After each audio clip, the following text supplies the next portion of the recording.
Hey, listen to Wrestling Roundup on FreeFM, ArrowFM, and MP. As always, I'm Grady, and live on Skype we got Josh. Hey! I hope everybody had a great holidays, or is continuing to have a great holidays. This week, obviously, Raw was a recap show, so we don't have a huge amount from there, but there's still stuff we've been missing week to week that we need to pick up on, and some new stuff from SmackDown, some new stuff from NXT, so there'll be plenty of us to chat about for the next 30 minutes, I'm sure. And yeah, I guess the opening thing, the biggest thing that we should mention across all of it is just, you know, it's going to line into our song later today. It was the Bloodline. That's, again, all of what SmackDown was. Yeah, they're prepared to reach into our chest and rip our hearts out. No, I'm sure they'll be fine. There'll be nothing wrong. Yeah. It's been a beautifully told story this entire time. And let's just face it, Sami Zayn is a much huger star now than he would ever have been without this storyline, without the awkwardly standing in the background of the most important storyline and then suddenly getting thrust into the limelight of it.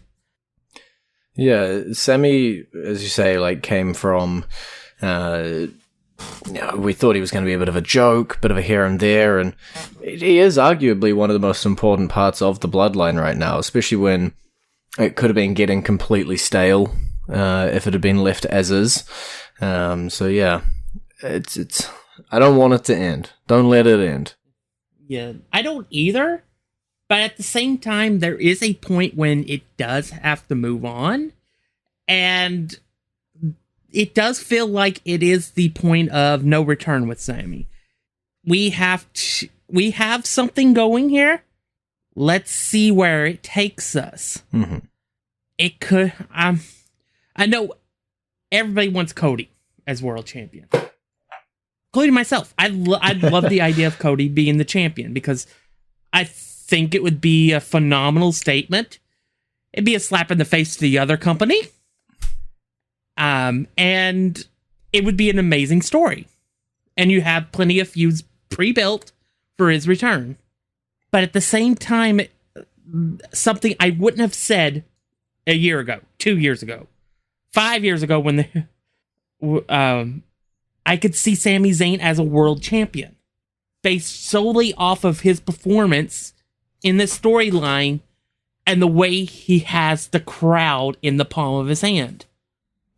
Yeah, it's whenever the trigger is pulled, it is gonna be one of those emotional moments that people remember, for sure.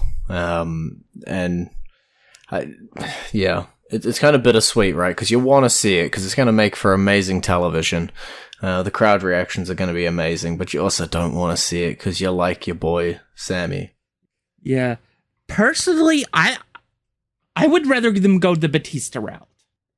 You remember when he won the Rumble, and there was the whole, is he going to go to SmackDown or stay on Raw thing? Thumbs up, thumbs down. Yeah, thumbs up, thumbs down. And throughout the night, as they were getting ready for his decision, you see him hearing things from Triple H and Ric Flair that make you realize, oh, he's going after this person. I would like to see similar things. Have Sami win the Rumble and have him consider maybe going after the Intercontinental or US titles, but have like segments of the Bloodline, especially Roman, basically talking down him, and that convinces him to go after Roman. It is definitely an amazing storyline that they could pull off. And I think, as we said a whole bunch last week, we just don't know where we're headed. There's so many different amazing roads we could head down. Where are we going to end up? Don't quite know. And then Cody's just going to return and win it all anyway, so hey. Do you even want to talk about the Usos title defense? Nice, quick, and easy one for them. Sure. Yeah, I mean, the Hit Row is still a relatively new tag team, so you weren't expecting them to take down the Usos. But I think they had had fairly good showing against arguably the best tag team ever in WWE. The other argument is our current NXT champion. So, yeah, I mean, it's still a pretty fun match. There's still a lot for Hit Road to do. I could definitely see them as a future tag team champions, but that future is not now. Yeah. Not while the Usos are holding the belts, for sure. No. And if we're talking about tag teams, we're talking about SmackDown. Let's fast forward all the way. Main event. It is the annual Christmas-themed match. It is Braun Strowman and Ricochet. That little big combo just taking on Imperium in a tag team match. Minus Gunther, but they made that make sense. Because of Gunther's character, this match doesn't really vibe that well with. So they had him go home for the holidays. Yeah. Makes total sense.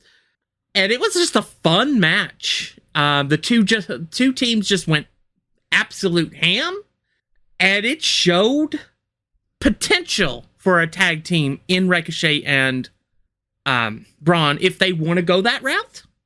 Eventually, I think Ricochet's had a fantastic year, all things considered. I would love to see them work their way towards the Usos. Mm-hmm. Because I think they would make fantastic champions, and I think they would be believable in taking down the Usos. Because you have a former United States / Intercontinental champion and a former Universal champion. Yeah, it feels like when we look at a lot of things like this, we look at tag teams, we look at big single stars, or maybe in that upper mid-card area, and you have to think, if the Bloodline wasn't happening, if that was not the hottest act on TV right now, then where would we be? And the answer is we probably would have Braun Strowman and Ricochet with the belts. We probably would have all of this other stuff. A little unfortunate that, every tag team title and every world title is tied up with the Bloodline. It makes sense for what they're doing, and I'm sure eventually we'll either get some sort of either official merging, splitting apart, etc., as the Bloodline begin to crumble. But yeah, it means that these tag teams and these other guys are having to fight for not necessarily a title. It's just, about status on the card, really. And Strowman and Ricochet are already, in such a short time, proving themselves to be worthy of being up the top and being with some of the better tag teams that they've got. Yep. Plus, we had a really neat little moment that kind of, doesn't... that I don't think we would have seen in Vince's era. With the mistletoe and Ricochet getting to kiss his actual girlfriend on air. But yeah, I think this is a potential tag team that probably won't go anywhere because they'll probably split them up next week. Because of course they would. Of course. We're a little bit of time still. Let's talk about the last thing. Well, I guess, big thing on SmackDown. Ronda Rousey. You kind of forget it, but she is the SmackDown Women's Champion. She needs her number one contender. Let's have a gauntlet match.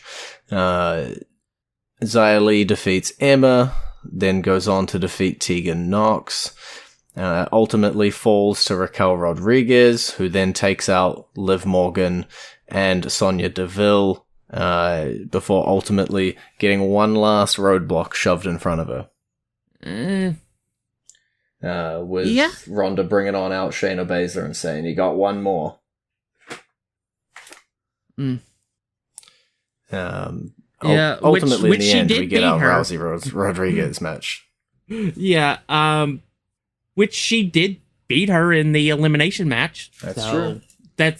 So it's technically not a roadblock. She beat Baszler with the most powerfulest move known to the WWE. The roll up. Anybody can hit it at any time. But yeah, ultimately, I guess the outcome of this entire match is we are heading towards Rousey Rodriguez as our one-on-one match, and Shayna Baszler is just being Ronda's lackey for now. Yep. And Xia Li also getting quite a good showing. The only person to pick up wins other than Raquel Rodriguez, and she ended up picking up 2 of them as well on Emma and Tegan Nox.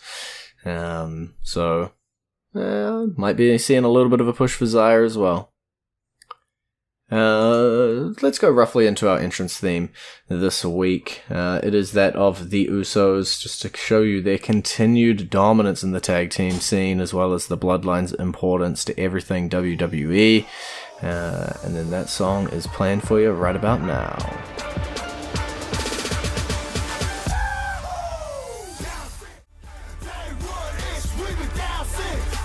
And you're back to Wrestling Roundup on FreeFM, ArrowFM, and NPR. I'm Grady, he's Josh. NXT. We finally know when Indus Sher are going to be taking on the Creed brothers. They've been protecting them from beatdowns for weeks. They've said they've wanted them at 100%. Julius Creed took down JD McDonough beforehand, and then we've got it. New Year's Evil. That is when these two teams will collide. Yeah.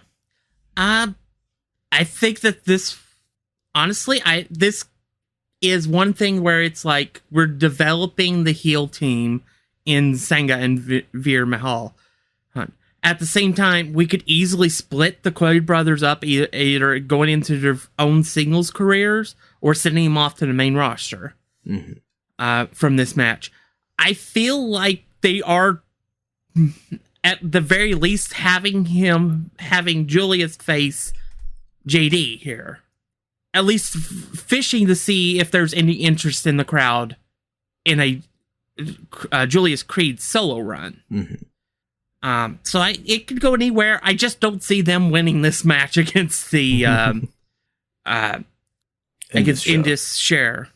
Sure. So I don't see them winning that tag match, but NXT has surprised me before, and with this tag team with the Creed brothers, I won't put anything past them. But I feel like this match is more about Mahan and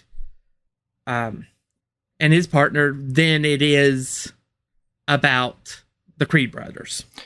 Yeah, it's a couple guys, like especially Veer as well. We brought him back from the main roster. We put this team back together.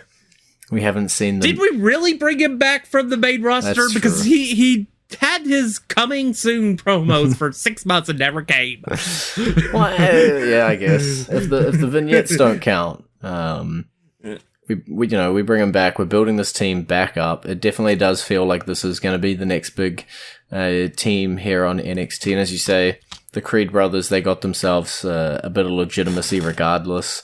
Probably will see an Indus Sher win. And yeah, the Creed brothers, they could go off and do whatever they want. I'm sold on all of their in-rings. I think they're both great individually and together. Yeah. What else off of NXT do you want to talk about? We still got quite a bit of time. Okay. I'll let you pick. Well, how about Cora Jade and Wendy Chu? Why not? Usually, I would sit here and be happy that we got a Cora Jade match, but unfortunately, she didn't pick up the win. In this case, Wendy Chu picking up the win. I just don't know what we want to do with Wendy Chu. And yes, I did rhyme there on accident. Yeah, I think because of the push that they've had on Cora, especially after Hero, I think that makes this mean more about it, because it seems that they are trying to do something with Chu. And her getting a win over somebody like Cora Jade is just more, makes it mean more.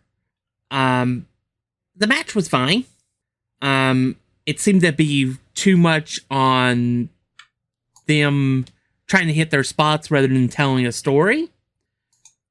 And I think that hurt overall, but that's just because they're both young talents.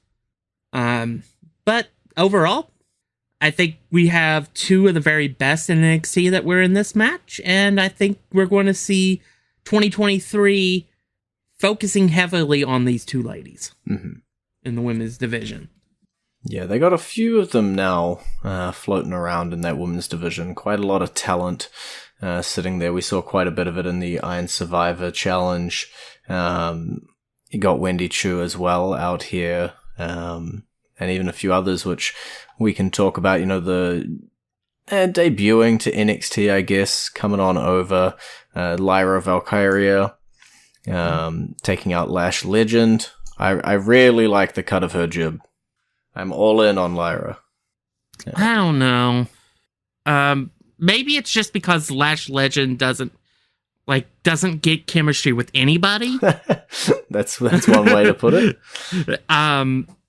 But I have not been sold on her these last couple weeks. Okay. I don't know if it's just something isn't translating. Or maybe we just haven't been able to discover what her character is and what her in-ring persona presence is going to be. But at this point, it just isn't working. Okay. For me. Yeah, I've been a fan of hers prior to NXT, which probably helps with me. You know, I've seen her put on good stuff outside of these matches with Lash and with some of the other rookies and stuff. So, yeah, maybe it is just needing to see a little bit more out of her, getting her a better canvas to paint her picture on, I guess. You know, no disrespect to Lash Legend, but she isn't the, I'm trying to find a nice way to put that. She isn't the most seasoned potato in the oven. She needs a little bit more time before she's ready to pop on out and get eaten at Christmas dinner. That was a weird metaphor. I think I got my point across. Yeah. Yeah, she's just not ready for the position she's currently in. That's the simple fact of it for Lash Legend. Yeah. She's a very, very rough diamond at the moment. There we go. Something we said about a certain TBS champion a couple years ago. Yeah. You say a certain. There's been one. Yes. The one and only. We might end up talking about your dreaded other show, depending on how fast we get through the rest of the stuff. Schism. You love them. They're picking up wins. They're getting their momentum. And they're starting to develop a really fine tag team synergy between the three of them. Mm-hmm. And I think the stable can actually work the more they develop that. Yeah. You don't see very many triple teams like what we had in this match. Mm-hmm. I think this is going to be a phenomenal stable for NXT. Eventually, I do think it's going to eventually lead to Joe Gacy becoming an NXT champion. Just because I feel like that's the eventual trajectory. We did say that a few months ago, to be fair. Yeah. But that now we have more evidence for it. Because they seem to be taking off now. And this match definitely showed off why we think that there's something here for it. Yeah, we've seen, flashes here and there. The Grizzled Young Vets before coming into this, amazing. We know that they are, one of the better tag team talents we've got floating around. Joe Gacy's challenged for the NXT Championship before. We've seen him put on his A game. I think Ava Raine being the wild card factor. But, what did we say a few months ago when she came out? Being on TV every week is going to help her. She will get recognized and she will build something. And Schism's just as good a place as any to be doing that. Yep, definitely can't hurt her. Main event, NXT. we had a championship defense, the North American Championship on the line. Wesley, Tony D'Angelo. That was our match between the two of them, and your boy managed to come out on top. Yeah, it was a solid match. It wasn't phenomenal, but it didn't need to be. And it's just more for setting up the eventual triple threat that's likely to come at New Year's Evil. Including Dijak, who got involved in the match. It definitely did make... There was definitely some issues with the match, though, with D'Angelo seeming more interested in trying to hurt Wesley than actually take the title from him. So that was interesting. I do think that may play into the New Year's Evil match. Mm-hmm. Wesley still has a lot to show, so I don't think they should have pulled the title from him. But if they do, it's definitely going to Dijak. Yeah. We've been teasing Dijak for so long. Yeah. But I think this is just going to be a phenomenal triple threat. And I think they will all just really let loose in that match. I do feel like if the title is to change hands at New Year's Evil, it'll be in that triple threat, Dijak pinning Tony D'Angelo. Just protecting Wesley. I do think he is one of the better mid-carders we've got on NXT, which, not a lot of people were saying after what happened to the tag team. And yeah, he's come out, he's proven that he can go, and he was someone that we were all genuinely hyped to win the title. Put on a great showing with Carmelo over and over and over and over. And so, yeah, I don't think they'll want to put Wesley necessarily under Dijak. But it's hard to bet against the big man. Yeah. Yeah, especially since he's returning with a whole new character and everything. I don't know. It's going to be a toss-up when it comes time to decide on what I'm going to predict for that match. But I'm looking forward to it because I think it could be an early contender for Match of the Year. Given the year hasn't even started yet. Yeah. Alrighty, well, we've got about 4 minutes left in the show. Is there anything, Raw, SmackDown, NXT, other company, random stuff? What do you want to fill this 4 minutes with? Put you on the spot. We're getting match number 3 between Alba Phi and Isla Dawn. There we go. Yeah, going at it again one more time. Or 2 more times, or 3 more times. In an Extreme Rules match next week. That should be interesting. It is a question of just how extreme they're going to get. I feel like with these two, it could be quite extreme. Yeah, I definitely feel like there's going to be a few tables broken. Mm-hmm. I think these two have seemed to be very interesting to me, and I am interested in seeing how that plays out, but I just have this feeling it's going to end like the previous ones, where it's just Alba Phi looks like she's going to win, and then loses because somebody got involved. Yeah, I'm hoping they don't do it again, you can only go to that well so many times. Yeah. Please don't do it again. Because Don seemed to accept it with too much confidence, in my opinion. But you never know. It may end up being that whoever she has to help her gets neutralized by somebody like, say, our NXT champion. That's true. And yeah, even then though, it's really hard to pull off that clean sort of match after that. There'll always be a little bit of distraction, a little bit of tit for tat, and it'll be fine. I don't know. I feel like I just want these two to go head to head. Extreme Rules is a worrying stipulation just because it can very easily lead to interferences, and as you say, they've been plagued by those in their last few matches, but just let Isla and Alba rip each other's heads off. That's all I'm asking. Yes. So yeah, we'll see how that plays out next week. But I definitely I feel like something's happening next week in this match. It could very well be somebody Isla brought in to neutralize whoever Isla has. Yeah. We don't really know, but it should be fun to watch, as I think up to whatever that finish is, it will be probably a slobber knocker. Mm-hmm. We will have to wait and see. Well, we are all out of time for this week's show. Maybe. And you can visit our Facebook page. I forgot my line.